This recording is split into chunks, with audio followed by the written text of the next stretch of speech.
This is Business Edge on News Central. I'm Tolulope Adeleru-Balogun. Our headline story: Uganda's 2021-2022 budget projections. With the coronavirus pandemic, which sent the world into lockdowns and economic upset, many people turned to digital transactions. In Africa, Uganda's digital transactions hit an all-time high due to measures imposed to mitigate the pandemic. What role will cashless transactions play in Uganda? How can Uganda address its economic issues? This is our focus today. Welcome. This is Business Edge.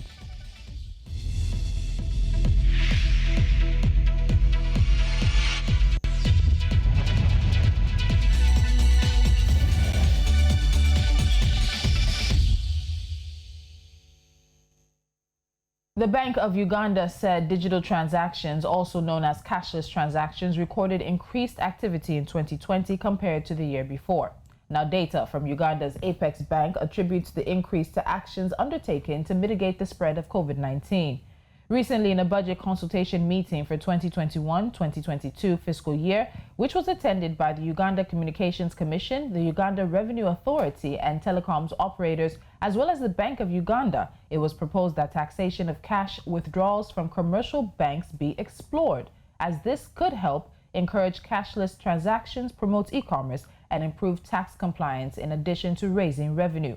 But there is a bigger conversation about Uganda's economy that needs to be had. What steps need to be taken to push economic recovery and progress?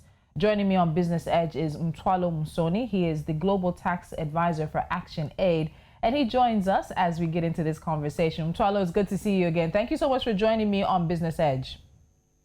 Thank you. I'm great. I'm glad to be part of the show.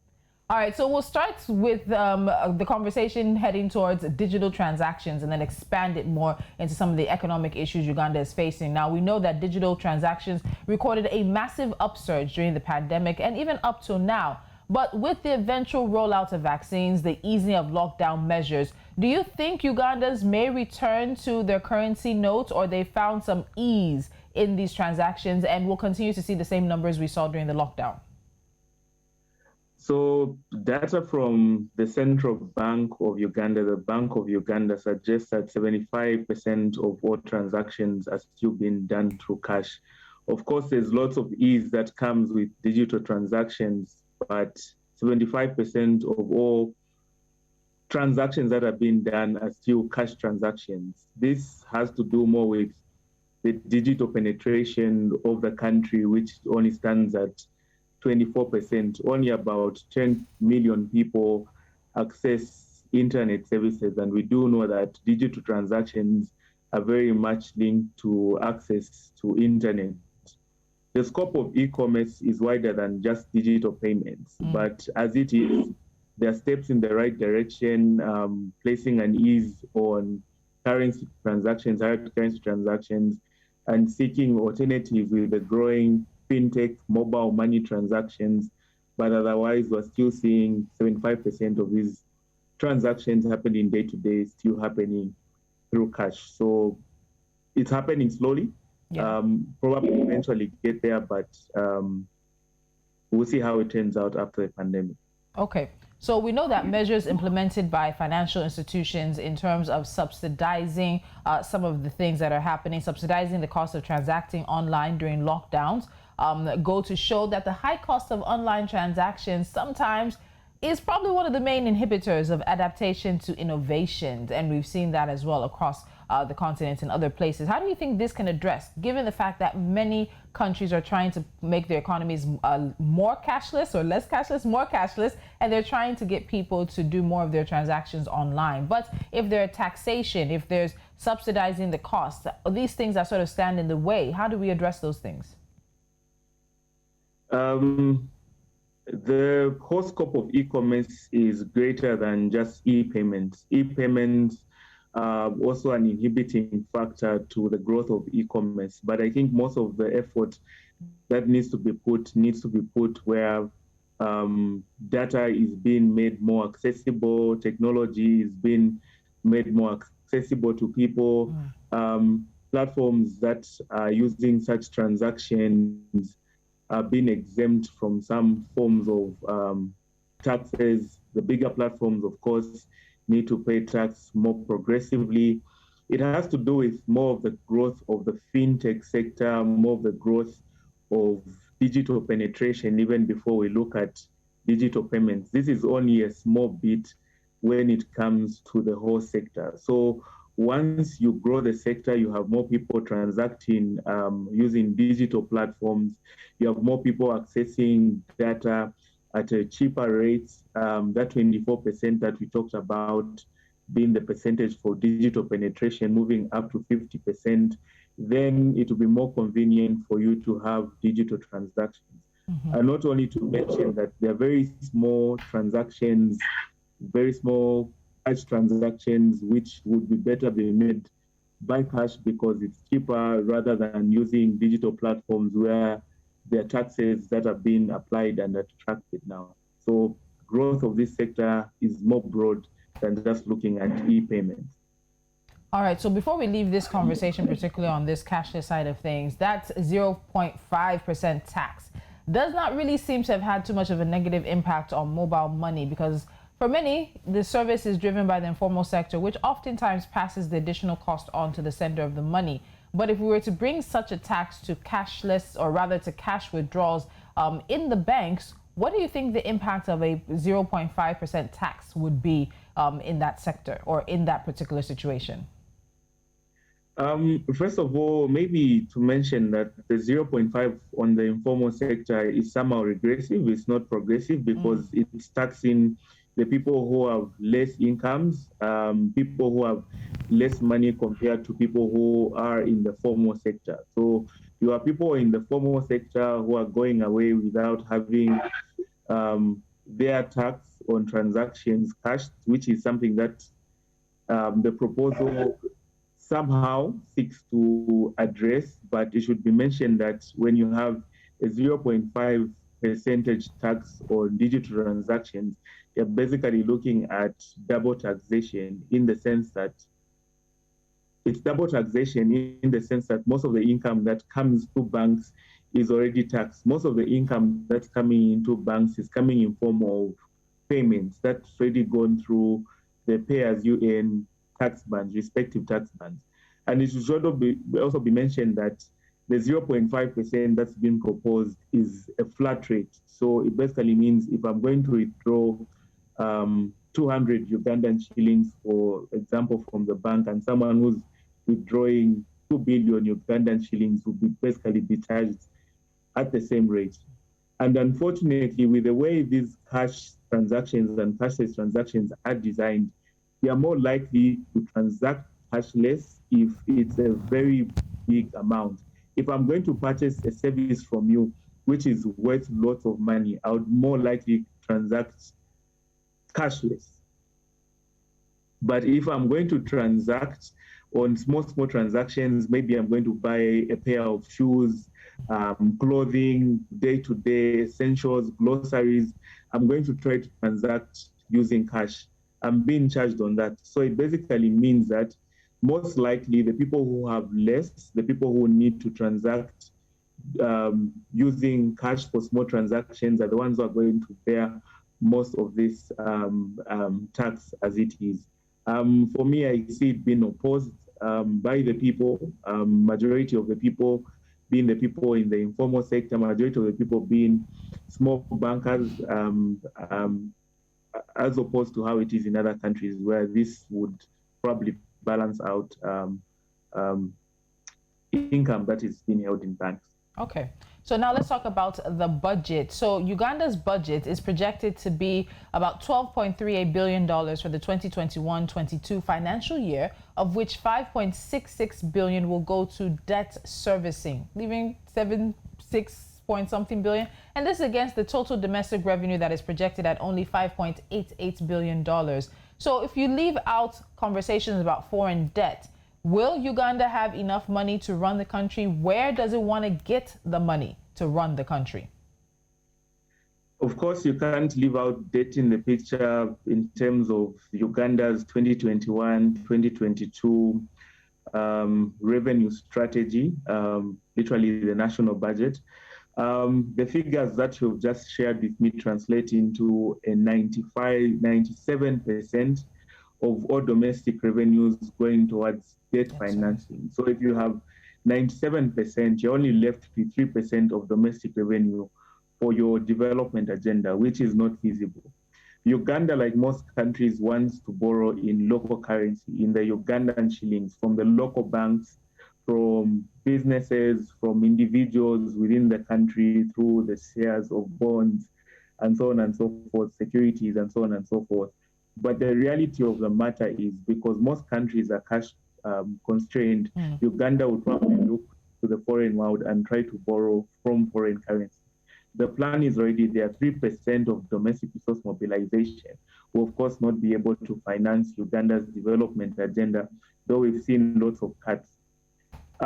Uganda already predicted that about 116 billion less revenues would be raised during this very period. So with that projection, it's already pointing at Uganda needing to get money from foreign sources or domestic sources, with the preference of domestic sources, because they'll be able to borrow in the local Ugandan shillings. If the Ugandan shillings loses value during the pandemic, as we have noted for major convertible currencies in the African continent, it means the cost of borrowing will eventually go high for Uganda, unfortunately. All right, so let's keep this conversation going before we go on a break, and that's on the debt. So as of last year, at the end of June, Uganda's public debt was 56.5 trillion shillings. That's about $15.33 billion. The Bank of Uganda said this in a report, and it also said that about 2/3 of the debt is held by external creditors, and the public debt is now 40.8% of the GDP. So when you hear that 2/3 of the debt is held by public, or rather by external creditors, and we're having this conversation about the fact that they're still possibly going to look for more money at the end of it. 56.6 trillion shillings, that is the debt from last year. By the time you now add the COVID situation, you add more borrowing because you didn't have enough money pre-COVID, what are we looking at, Mtwalo, in terms of where Uganda's economy is headed? You talk about a development plan, but really, is there an efficient, effective plan in the works to get Uganda out of this? The plan is not sufficient. It still references more to having external creditors give money to Uganda to finance its development. Unfortunately, I think for the near term, we're likely going to see more borrowing. Already projections are by the end of 2021, the tax to so GDP to debt ratio will be at 57%. This is headed towards unsustainable rates, and of course, what would determine how Uganda recovers from this situation will be its appetite to spend less on things that it doesn't really need now, spend less on new construction projects, look at doing away with borrowing, banking on a resource which might likely be stranded with energy transition in the coming years. Uganda had discovered a huge reserve of oil that is hopefully going to get it out of this mess. We do know what's happening to oil prices now. We do know the future of oil given the energy transition. So it will more have to do with trying to reduce its appetite to borrow, trying to spend less on new infrastructure projects that are pulling lots of revenue out of Uganda, and probably focus in the short term on the social sectors, education sectors, as health, as these are essential to build the nation and maintain the health of the nation. Unfortunately, with the projections now, with the COVID situation, shortfalls in domestic resource mobilization, a 57% tax to GDP ratio, a tax to debt to GDP ratio is what would be projected and probably what we'll see at the end of this period. Okay, well, for this conversation on terms of solutions as well as numbers, I have some unfortunately very damning numbers for Uganda, but those numbers will come up after the break. Do stick around. This is Business Edge. We will continue this conversation on Uganda's 2021-2022 budget projections. Stay with us.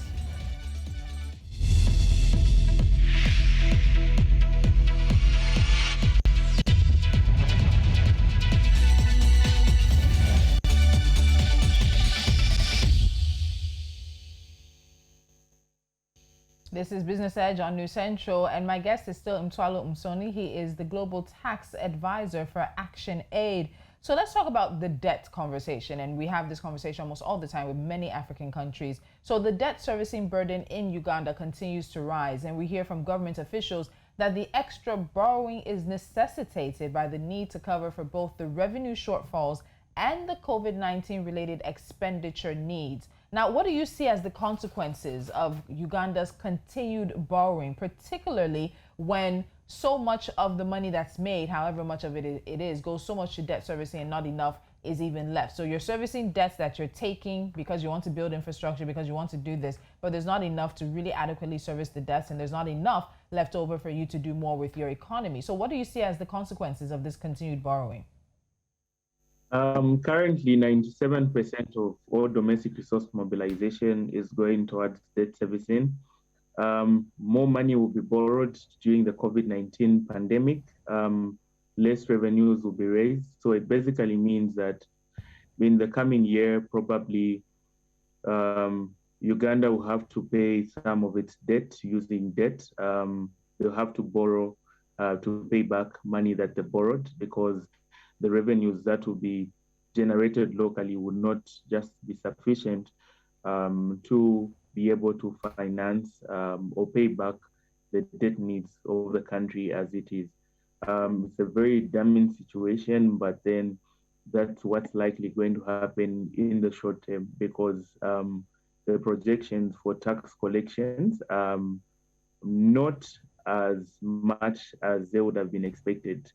The light for Uganda comes out of the fact that there's a huge oil reserve, lots of work that's been done, construction phase. We're likely going to see oil production. So if this resource is managed and handled well, there's lots of potential for Uganda to get out of this situation using its oil resource. But the challenging thing is that, like most countries that discover a huge reserve, a huge asset, they tend to borrow against the asset as well. And I think this is one of the sureties that lenders are looking at when they give money to Uganda, knowing that 97% of revenues is already going towards debt service. They're already looking at the potential of this resource, and this is what is guaranteeing most of the borrowing already, because investors know that there's a resource that might generate lots of income and guarantee lots of payments over time. Very true. Now, we heard from the Central Bank of Uganda on Monday, and they kept the key lending rates for Uganda at 7%. And they said that the pace of economic recovery has lost momentum since the last monetary policy meeting in December. The bank also said that it would extend for 6 months several economic stimulus measures, including liquidity support to commercial banks that it implemented last year to try to cushion the country's banking system from the effects of COVID-19. These measures and others, how far do you think they can actually take Uganda in the next few months in terms of getting it out of the COVID slump? And the COVID slump is different than the economic slump that the country was facing even without coronavirus. But now when you add that to it, how far do you think these measures can go? Can it get them back to pre-COVID slump, or where? Where will it go? One of the measures that's been adopted across countries in the globe, African countries predominantly, has been the ease of liquidity, making the cost of borrowing money cheaper, incentivizing the need for businesses, the need for individuals to go to banks, access loans, create employment, ensure that businesses are still standing up, knowing that they will borrow at little cost and will pay back at less cost. This might not necessarily take the country out of the slump, but it's important and essential in maintaining some form of economic activity. We do know lockdown restrictions, so many restrictions that have come in the trade sector have inhibited countries' ability to generate more resources and to actually grow. So in order to keep people in employment, to keep businesses surviving, to keep services produced, and to ensure that their customers to purchase this service, the ease of liquidity is being used.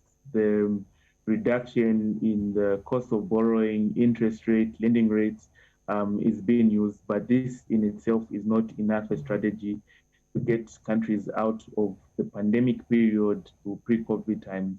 I think it will have more to do with the ability of countries to implement import substitution industrialization policies, which would look at the countries being self-reliant with doing business in themselves, reducing their reliance on foreign denominated goods and trying to supply and meet the demands of their citizens with their own production. For Uganda, agriculture will be an essential sector to achieve this, meeting deficits in food supplies, meeting deficits in some of the commodities that are traditionally imported from the East African neighbors and even from Asia. All right, guarantee growth and guarantee recovery in the long term. Okay, so Mtwalo, as we wrap up now, let me quickly just run through a few more numbers, and then you'll tell me what it all means in the long run. So Uganda is projecting that public debt will surge to nearly half of its annual economic output by June of this year, and this is driven by fresh borrowing to fund financial stimulus packages for its COVID-hit economy. Now, the Ministry of Finance, in a 2021-22 fiscal year budget planning paper, projected that the country's debt would rise to about 49.9%. That's basically 50% of the GDP by the end of June, up from 41% the same month last year. Then the paper also forecast that the economic growth would be between 4 and 5% in the fiscal year starting July, helped by expected recovery in aggregate demand following government interventions in reviving private sector activity. So we're hearing that public debt could get to the point of 50% of the GDP by the end of June this year, but also hearing that there might be light at the end of the road by July, that they might start seeing some kind of growth. Put this all in perspective as we wrap things up. What more needs to be done to put Uganda on the road to recovery? You said it's not enough to do liquidity. It's not enough to have some of these policies that are in play, to have some of the things that you want to do with the banking system. What does Uganda need to do? Very quickly as we wrap up. The figures basically translate that the appetite for borrowing is growing larger than the appetite for growth. Less resources being generated domestically, less economic activity, while there's so much demand for resources from the outside world. This, if not properly handled, would lead a country in a debt trap where they're generating resources just to pay back debt.